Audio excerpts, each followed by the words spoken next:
Yo, yo, yo, it's me, SKR Studios. Today we're going over track 8, and by we, I don't just mean me this time. I got my buddy Twovula, or TwoTuned, with me today. He pre-recorded some stuff that I'm going to splice in this video, and he sent me 80 minutes of audio, so who knows how long this is going to be. Maybe treat it like a podcast. It might be more chill. He might even have more to say than I do. I mean, you know how short my videos are. Let's just see, man. Test 1 2 1 2 3 4 3 4. I guess I don't know. I hope this I hope this sounds good. I'm gonna be honest. Before this video, because I didn't know exactly what every single 8-track was, I went and looked on Spotify to check which each 8th track was, and the only one, of course, that's not on Spotify was Regional at Best. So I went and looked. Had to look on fucking 21 Pilots fandom to find what the 8th track was. So, you know, if I'm wrong, I don't know what to tell you, man. Let's do this. Track 8's, here we go. From Self-Titled, we have Oh Misbeliever. Oh Misbeliever is essentially a Jenna song before Jenna. And what I mean by that is it's a love song that kind of doesn't really fit in with the concept of the rest of the album. While Self-Titled is very religion heavy and has a lot to do with Tyler talking to God one-on-one.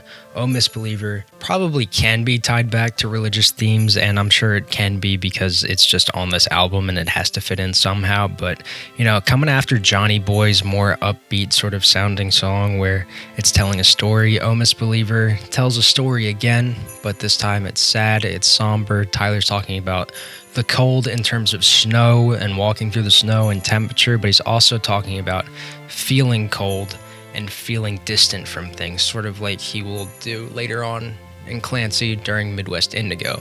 I mean, compared to the rest of the track list on Self-Titled, Oh Misbeliever has some of the best vocals that Tyler has ever done. Even considering some of 21 Pilots' later records, this is honestly one of his best vocal performances on a song.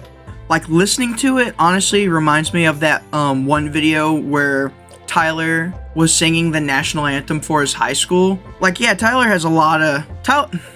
throughout 21 Pilots' discography, especially in the first 2 albums, Self-Titled and Regional at Best, Tyler does have some absolutely abysmal vocals. Even sometimes reaching into Vessel, but, you know, they're a lot better on Vessel. This is the best that Tyler has sounded on Self-Titled so far, even though I don't enjoy the word choice, like My Pretty Weeper and stuff like that. It's just a little cringe to me. I don't know why. I can't explain it.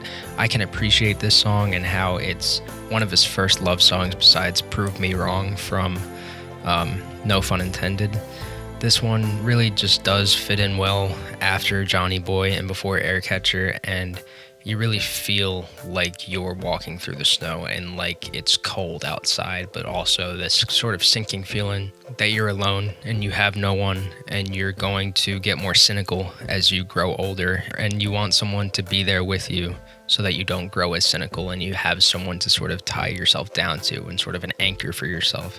And I can appreciate the song for that, but the sound just really isn't my favorite. Then from Regional at Best, we have Kitchen Sink. So Kitchen Sink does still have the same Regional at Best-isms that every other song from Regional at Best basically does. It has a cringy rap verse, it has synths, it has horrible vocals, and, you know, the first 2 minutes of the song, it's just Tyler moaning.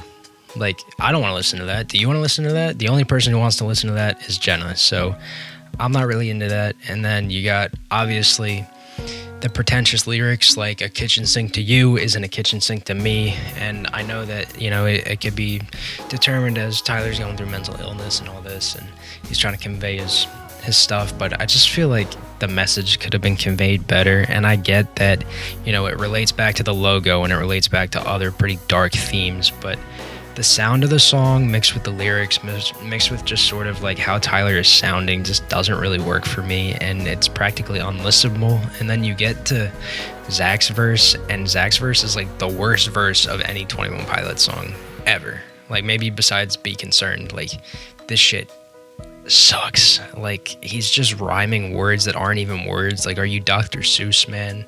You don't have a good rap voice. I don't know. Like, I know it's Tyler's brother, and I know that he's on the track for a specific reason, but it just really doesn't work for me. Like, I don't even want to waste my time talking about this song. It's basically everything wrong with Regional at Best, and I don't know, too. You got something else to say? The song is 5 minutes and 34 seconds long. This is the longest song on Regional at Best by a long shot. It's 5 minutes and 34 seconds, and the second longest song is 4 minutes and 57 seconds long. Slow Town. I kind of gotta go listen to it. Hang on. I don't know if I should talk about the things I don't like about it first or the things I do like about it first, because it's kind of even. Song way too long. I'm scrolling through the YouTube video. It takes 1 minute and 3 seconds for Tyler to even start saying anything. And like, for me, it takes way too long to get into the song. Some of the verses come off as pretty cringy and pretentious because, like, I don't know why, but like Tyler, like in the early albums, like he puts on this like for some reason, I don't know why, but Tyler puts on this like, oh my god, I'm so sad and everyone should see that I'm sad. Like, nobody thinks what I think. Nobody dreams when they blink. Like, that really comes off as just cringy and pretentious, at least to me.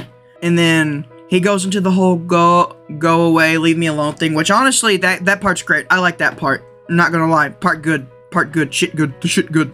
Tyler's brother, Zach, I believe, who comes in with his rap verse.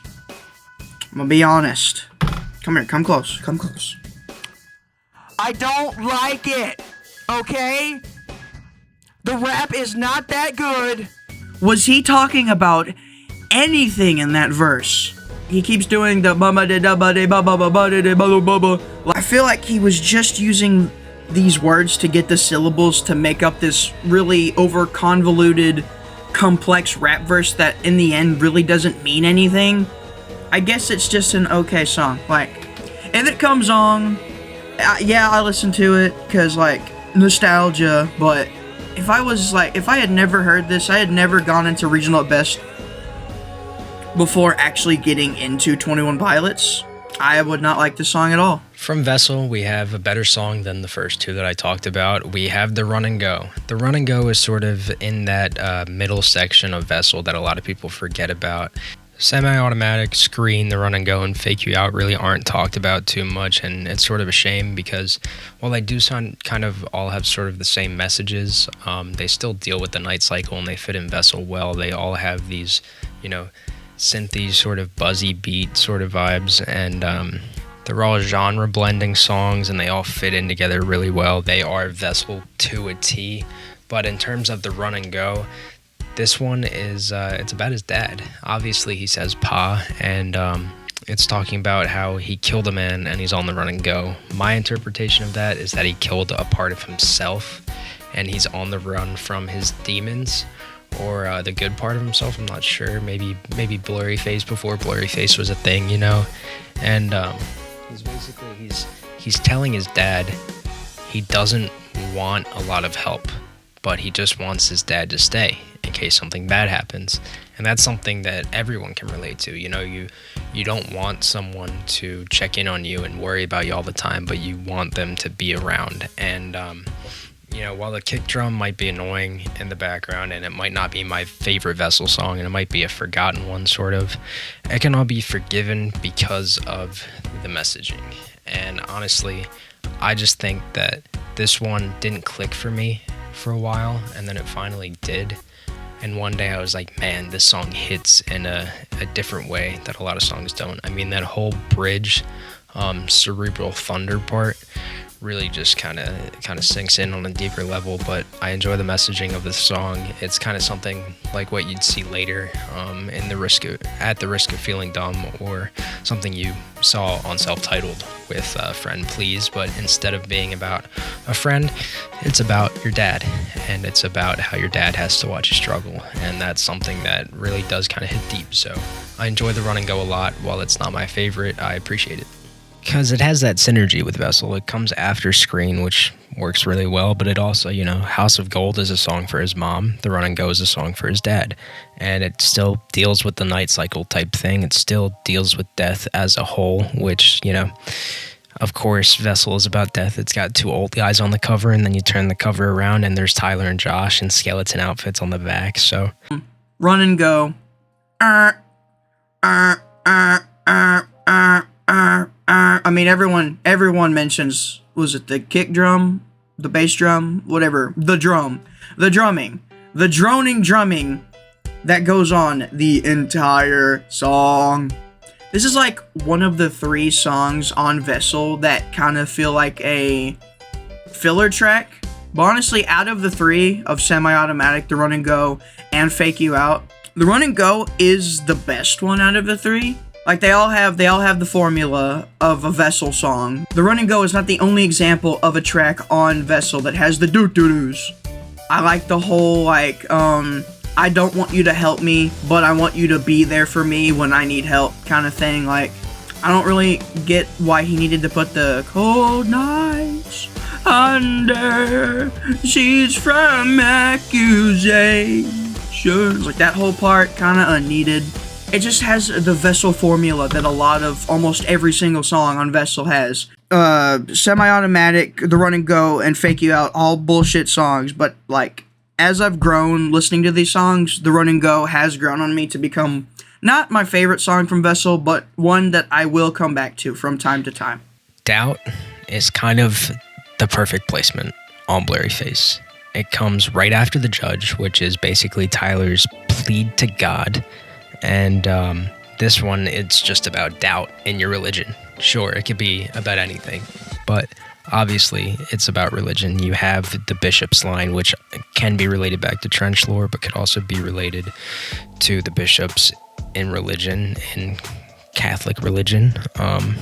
It fits with Blurryface too, with the sound and theming. It sort of has that outdated early 2010 sound with the background na na na na na na na. But even if it's a little dated, it goes along with Blurryface, which is a little dated, and it has theming like the other songs on Blurryface, because it's about your inner depression and anxiety coming out and taking control. And religion is a huge thing for Tyler, and to have doubt in something that is basically your entire life is something that you can say kind of comes from your inner demons, or just something inside that you don't really want to have. So doubt just really does fit on Blurryface perfectly. It's also great before Polarize. It's sort of in that doubt, Polarize, we don't believe what's on TV. They're sort of talking about kind of the same stuff in a way, not really. We'll get to that at some point, but well, not at some point in the track 9 and 10 videos, but doubt, pretty good. I like it. If you asked me not even a year ago my opinion on Doubt, I would have said it's the most overproduced radio pop garbage that could have ever been made. The overabundance of effects on Tyler's voice is grating at times. I'm surprised this is in the upper half of the stream songs on Blurryface. I mean, honestly, I'm surprised most of these songs have as many streams as they do. I think every song on this album has gone platinum except for Not Today, which honestly, I'm surprised Not Today hasn't gone platinum, because it's better than some of these songs that already have, but that's besides the point. They could have totally gone a different direction.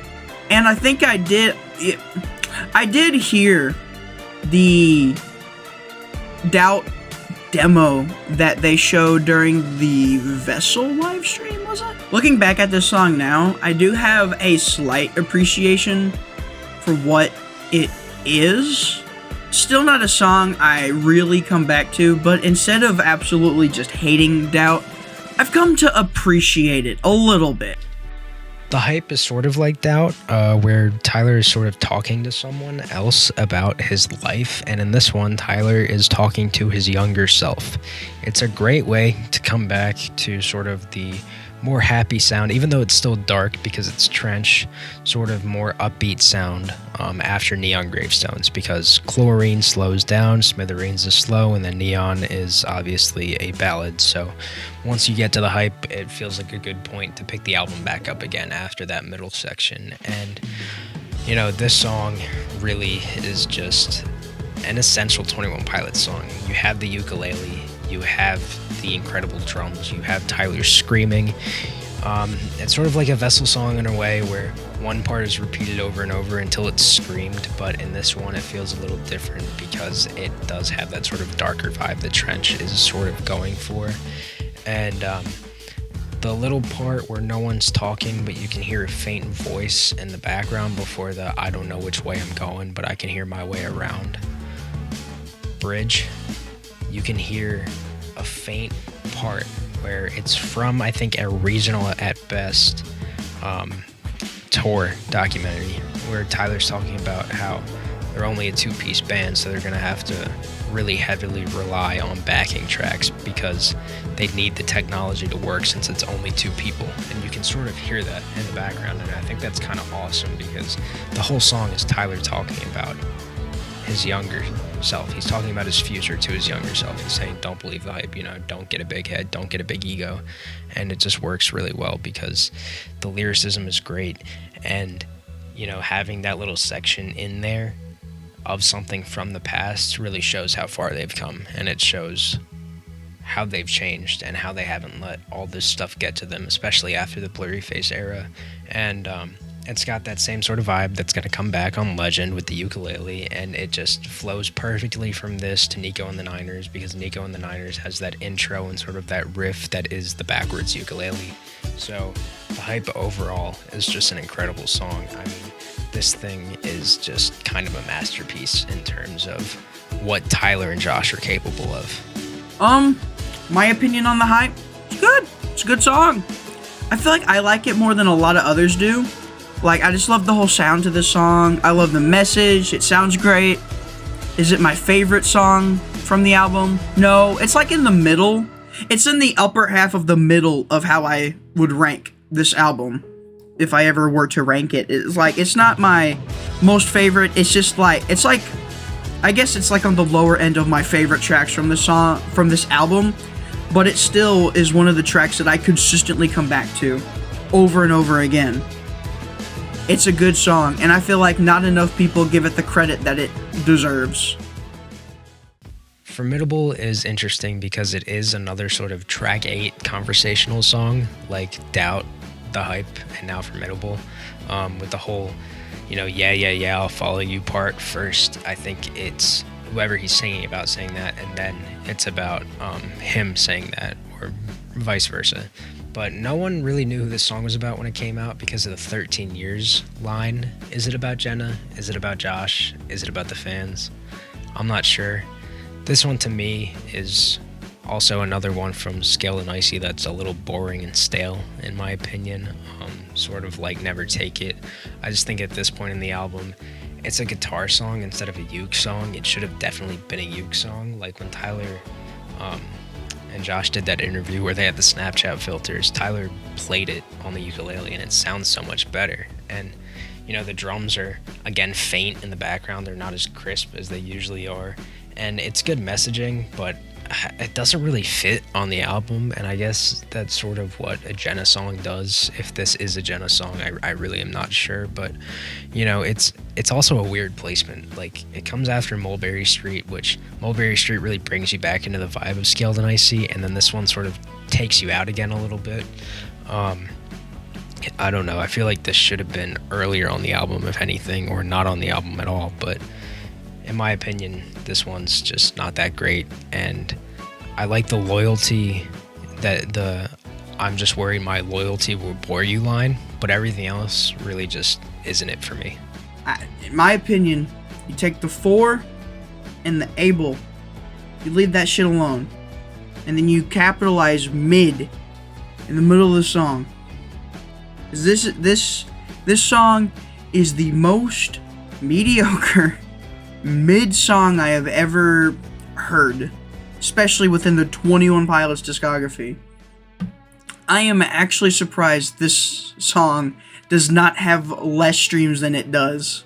Trying to sound like I get the whole demo being controlled, and this music is like supposed to sound poppy, but forMIDable actually just sounds like a pop song. forMIDable just sounds like a lazy pop song from the mid 2010s vaguely about love, I guess. Let me look at the lyrics. In my opinion, it's the worst Jenna song out of all Jenna songs. Actually, because I remember there was a theory that song was about Josh Dunn. I don't know if that's true. Yeah, honestly, I just think this song is just like the most 5 out of 10. Honestly, I'd probably give it like a 4 out of 10 if I was going to do a number rank. I haven't been doing a number ranking for any of these songs, but just to give context, I think I would say this song is about like a 4 to a 5 out of 10. Going from one of my least favorite track 8s to one of my favorite track 8s, which I absolutely hated when I first listened to it. I really hated Lavish when I first listened to it. I thought it was so weird for the band. It's a completely new sound. Josh is still killing it on the drums, but Tyler's singing so high it almost sounds like a Tame Impala song. It's satire, so it sounds a little weird. I hate to relate it to Taylor Swift because I don't really like Taylor Swift. Sorry, Swifties, don't hate me, but it's sort of satire like Blank Space in the way where like it's cringe and it has that corny rap, sort of like the corny rap that is in The Outside, but it's meant to be that way, and it's fun. It's just a fun, lighthearted song. I mean, they're wearing the tuxes in the video that they wore when they won the Grammy. If that doesn't tell you that this song is supposed to be like a fuck you to the music industry, I don't know what will. I first thought that it was kind of an awful transition from the Craving to Lavish, but now I realize Lavish wouldn't really fit at all after anything else besides the Craving, because the Craving really like strips back the album, and then like what could come after the Craving? Something that's complete opposite, something that's a complete 180, and that's exactly what Lavish is. It's got the corny stuff, but it works, and that proctologist line will forever be one of the craziest 21 Pilots lines of all time. I love Lavish a lot. This one is just constantly growing on me. I thought it was like a 3 out of 10 when I first listened to it, but now, honestly, it's a 10 out of 10. It's not something that I would really put on a playlist or, like, mix in with other stuff besides 21 Pilots, or, I would mix it in when I'm listening to stuff on my own, but I don't think I would show it to someone else in a big lineup. I think I would have to show it to them alone, maybe with the music video too, because the music video honestly made me like the song a lot more. But yeah, Lavish is a great one. All right, Clancy, Lavish, love it. If you think about all of the albums from 21 Pilots, Self-Titled was 21 Pilots getting their start. Regional at Best was loose attempt at making an album. They even said that they made that album just so they had more songs to play live. Vessel was a continuation of that means and got them started to where they are now. Blurryface was made to ride the mainstream, I guess pun intended, because they literally have a song called Ride on that album. And then Trench was them maturing what they were doing from the previous albums. And then Scaled and Icy was kind of like a little side thing they were doing with the new sound they wanted to go with, I guess. Clancy feels like an album for the fans. There's not really any song that has so much more streams above any of the other ones. A lot of the streams are very consistent within each other. There's not a huge jump in numbers comparatively to any of the other ones. The lowest is almost 16 million and the highest is almost 70 million. I love how different of a sound Lavish brings to the table. This song just screams 21 Pilots to me. It is just such a 21 Pilots. It's just a goofy ass 21 Pilots song. A lot of people hate it because of how it sounds, but I love it for how it sounds. I've been a Lavish lover when it came out. I remember listening to Clancy and I was mixed about how I felt about the album since it was so different. Lavish was one of the only songs that were so different, and I just loved it no matter what. It's not my favorite from the album, but it's up there. It's one of my favorites from the album. It is just a good, fun, goofy song that you like. No, of course you don't take this song seriously. Why in the hell would you take this song seriously? Like, you're an idiot if you take this song seriously. I'm terrible at, like, you probably think that, God, you should see what I have to do when I edit my own videos, dude. But now, if we go to Spotify streams, Oh Misbeliever has 103 million streams. That's honestly one of the highest streamed songs from self-titled. I think it might be the second one after Fall Away, which is actually pretty crazy. Then you got The Run and Go, which has 148 million. That's pretty good. It's on the lower side of Vessel, but I think it's on the higher side of the lower side, if that makes sense.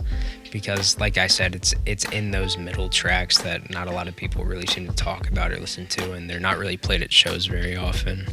And then you got Doubt with 293 million streams. Obviously, it's a Blurryface song. It's pretty big, and it's one of the bigger ones from Blurryface.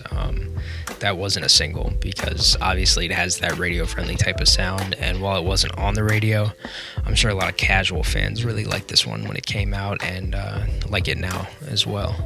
But then you got The Hype, which has 141 million streams. I think that's one of the higher ones from Trench. Considering that this was a single after the album was already released, that makes a lot of sense. It's well above 100 million streams, so that's pretty good. And then Scaled and Icy, these don't really have many. forMIDable only has 43 million streams, and this came out three years ago. So, this one is probably going to be passed by a lot of Clancy songs, and it already has been. Lavish already has 20 million streams, so I'm sure that by the time 2025 rolls around, all of Clancy will be more streamed than forMIDable, and that makes sense. But Lavish has 20 million, which is pretty good considering the song came out, 5 months ago now. That's pretty crazy. But enough about me. What were your opinions? So, obviously, again, I didn't put the self-titled or regional best ones on the poll just because a lot of people don't know those. But in first place, we got The Hype with 36% of the votes. Then we got Kitchen Sink with 27% of the votes, which is crazy. You guys love Kitchen Sink. Then we got Lavish with 25% of the votes. Pretty close between Kitchen Sink and Lavish. But then you got Doubt with 8% and forMIDable with 4%. And some of the comments are pretty interesting. A lot of people say that Lavish hits different. A lot of people were saying that, The Hype versus Kitchen Sink is a crazy battle. And, someone else said that Kitchen Sink is their favorite song. So kind of crazy, but that's your guys' opinions. And obviously, thank you to TwoTuned/Twovula for being here and participating in this video.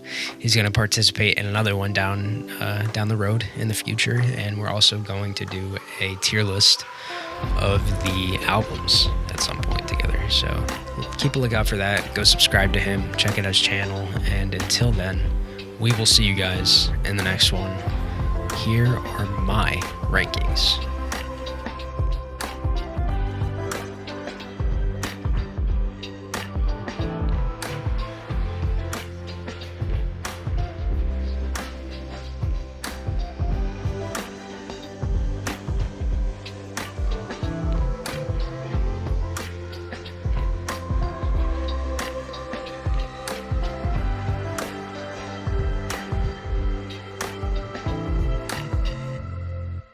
Yeah, I probably won't think of anything else. I think I'm good. Yeah, this is good. Hope you liked it. I hope this recording's good enough. 50 fucking minutes, almost 51, but like 50 minutes and 35 seconds. Like, I love Lavish. It's lavish. Oh, that was so cringy. Please cut that out.